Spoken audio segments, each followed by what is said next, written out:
Baiklah, assalamualaikum warahmatullahi wabarakatuh. Ya, di sini saya Maesayus Adityo, NPM A1L018032 dari Prodi Bimbingan Konseling kelas BK5A. Di sini saya akan menjelaskan mengenai layanan informasi terkait tugas mata kuliah yang diberikan oleh dosen saya, yaitu Rita Cynthia, yang mata kuliahnya yaitu pengembangan diri siswa. Di sini saya sendiri akan menyampaikan mengenai layanan informasi, yaitu berupa apa yang sedang kita hadapi saat ini, yaitu sistem penerapan new normal yang kita jalani terkait adanya COVID-19 atau COVID-19 ini. Namun sebelumnya di sini saya sendiri akan menjelaskan terlebih dahulu apa itu COVID-19 atau COVID-19. COVID-19 adalah sebuah penyakit yang disebabkan oleh virus acute respiratory syndrome coronavirus 2 atau bisa disebut SARS-CoV-2. COVID-19 ini dapat menyebabkan gangguan sistem pernapasan mulai dari gejala ringan seperti flu hingga infeksi paru-paru seperti pneumonia. COVID-19 atau Coronavirus Disease 2019 adalah jenis penyakit baru yang disebabkan oleh virus dari golongan coronavirus, yaitu SARS-CoV-2 tadi yang juga sering disebut virus corona. Selanjutnya saja saya akan menjelaskan apa yang jadi inti dari layanan informasi saya, yaitu mengenai new normal. Definisi new normal sendiri adalah sebuah skenario atau sebuah rancangan untuk mempercepat penanganan COVID-19 dalam aspek kesehatan dan sosial ekonomi.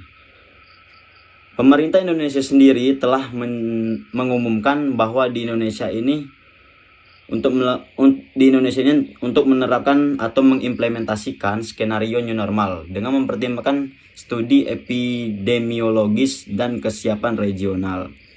Untuk new normal di Indonesia sendiri mungkin sekitar diterapkannya bulan 5 kemarin atau bulan 6 kalau saya tidak salah. Di dalam new normal sendiri mempunyai beberapa indikator yang harus dihadapi di saat pandemi corona ini. Yang pertama, di sini juga WHO memberikan beberapa indikator yang diminta untuk dapat dipatuhi oleh semua negara di dunia dalam rangka menyesuaikan kehidupan normalnya. New normal itu dengan COVID-19 sampai kita belum menemukan vaksin. Maksudnya di sini new normal akan ditetapkan selama vaksin corona ini sendiri belum ditemukan. Beberapa indikator yang saya maksud tadi, indikator di dalam new normal itu sendiri, yaitu yang pertama, yang ke-1, tidak menambah penularan atau memperluas penularan atau semaksimalnya mengurangi penularan. Ada sebuah cara untuk menghitung, yaitu apa yang disebut dengan basic reproduction number. Jadi basic reproduction number itu sendiri adalah sebuah angka yang menunjukkan sebuah virus atau sebuah bakteri ataupun sebuah penyakit itu bagaimana daya tularnya dari seseorang ke orang lain. Yang selanjutnya itu yang kedua, menggunakan indikator sistem kesehatan, yang ini seberapa tinggi adaptasi dan kapasitas dari sistem kesehatan bisa merespon untuk pelayanan COVID-19. Yang selanjutnya yaitu mengenai indikator ini tadi Jadi apabila nanti ada sebuah penularan baru atau ada yang mesti dirawat, itu benar-benar tersedia atau tidak. Jadi misalnya jumlah kasus yang baru itu jumlahnya harus lebih kecil dari kapasitas pelayanan kesehatan yang disediakan. Yang selanjutnya itu surveillance, yakni cara menguji seseorang atau sekelompok kerumunan apabila berpotensi memiliki COVID-19 atau COVID-19 ini tadi, atau tidak, sehingga dilakukan tes masif. Tes masif itu sendiri pernah pemerintah lakukan di Indonesia, yaitu yang telah didapatkan dari beberapa bulan yang lalu, dan juga itu memiliki angka kita sekarang ini baru mencapai 743 per 1 juta, atau sekarang sudah 202.936 orang yang dites. Itu pada data beberapa bulan yang lalu sekitar bulan 5 itu kalau nggak salah. Selanjutnya, di sini saya akan menjelaskan cara beraktivitas selama sistem new normal ini ya. Berikut ini adalah hal penting yang perlu kamu ketahui untuk menghadapi new normal. Yang pertama yaitu yang ke-1, saat harus keluar rumah dan kembali lagi ke rumah. Sesampainya kita di rumah setelah bepergian, maka segeralah kita melakukan beberapa hal berikut. Yang pertama, buka alas kaki sebelum masuk ke dalam rumah. Yang kedua, semprotkan disinfektan pada alas kaki maupun peralatan yang kamu gunakan tadi. Yang ketiga, cuci tangan dengan air dan sabun. Yang keempat, lepaskan pakaian yang kamu kenakan setelah bepergian, segera masukkan ke dalam tempat cucian yang tertutup. Dan yang terakhir sendiri yaitu mandi dan berganti pakaian bersih sebelum bersantai dan berkumpul bersama keluarga kalian. Yang kedua yaitu sewaktu menggunakan transportasi umum. Bila kamu di sini bepergian ke suatu tempat dan menggunakan transportasi umum seperti taksi, bis, atau pesawat, atau banyak yang lainnya, ada beberapa hal yang perlu kalian perhatikan selain menerapkan langkah pencegahan dasar tadi. Yaitu sebaiknya untuk memudahkanmu dalam menjaga kebersihan tangan, selalu bawalah hand sanitizer ketika bepergian di dalam transportasi umum. Dan jangan juga lupa masker selalu kamu pakai.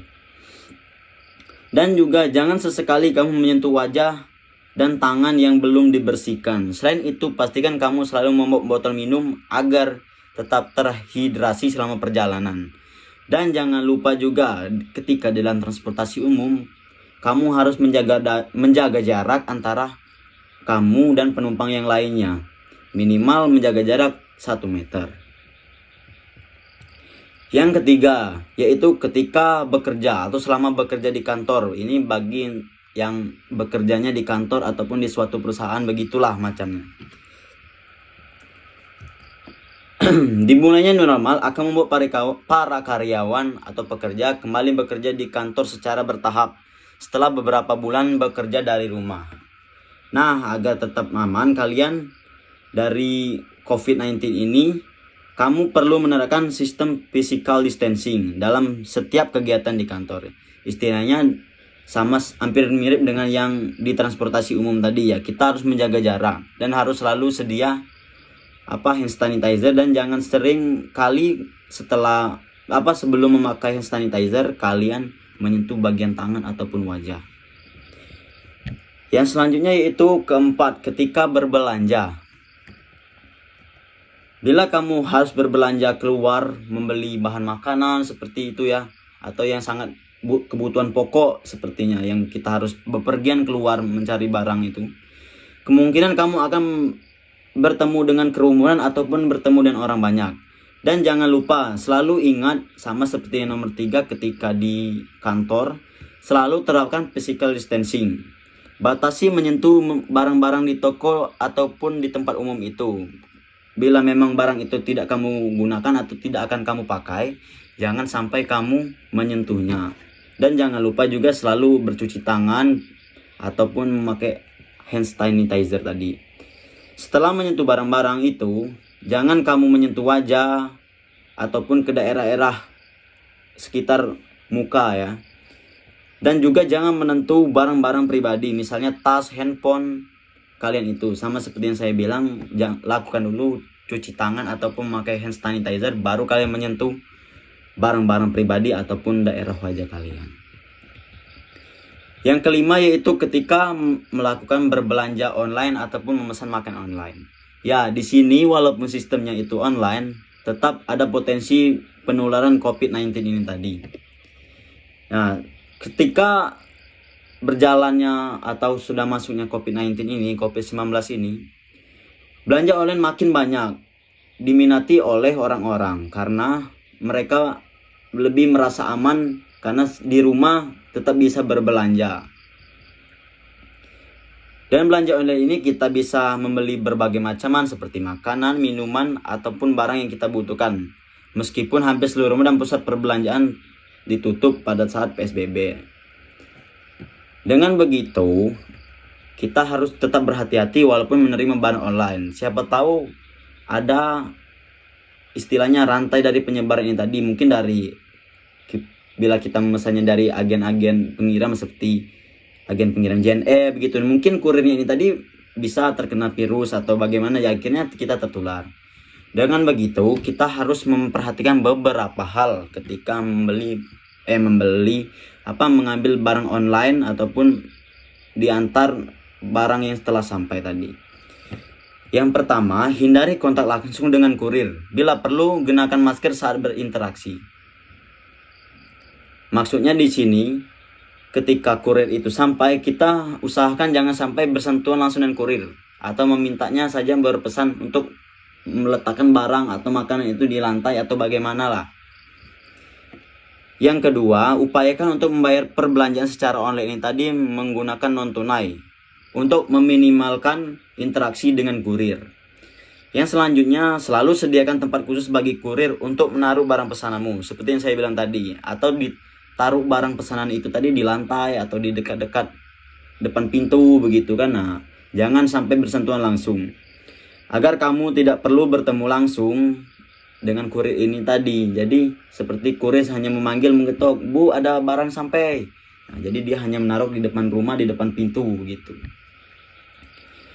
Buka bungkus paket ini tadi, paket kirimnya tadi seperti makanan ataupun barang-barang ini tadi di luar rumah, dan segera buang bungkusnya di tempat sampah atau semprot bungkus paket dengan disinfektan sebelum membawanya masuk dalam rumah. Nah, ketika barang ini sudah sampai di rumah kita, ada baiknya kita semprot dahulu atau kita cuci dulu bungkusannya, atau kalau bisa itu berbentuk makanan mungkin bisa kita semprot disinfektan di sekitar piring-piringnya itu ya.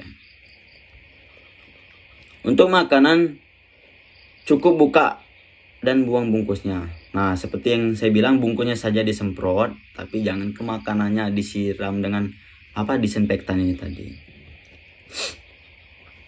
Setelah membuka kemasan paket barang atau makanan, langsung cuci tangan dengan sabun dan air mengalir. Yang terakhir yaitu yang keenam, ketika kita demam ataupun membutuhkan sebuah layanan kesehatan. Bila dirasa memang kita itu demam atau ada sakit begitu, lebih baik jangan kita langsung ke rumah sakit atau langsung berobat ke tempat yang berpotensi kerumunan ataupun berpotensi adanya COVID-19 ini tadi.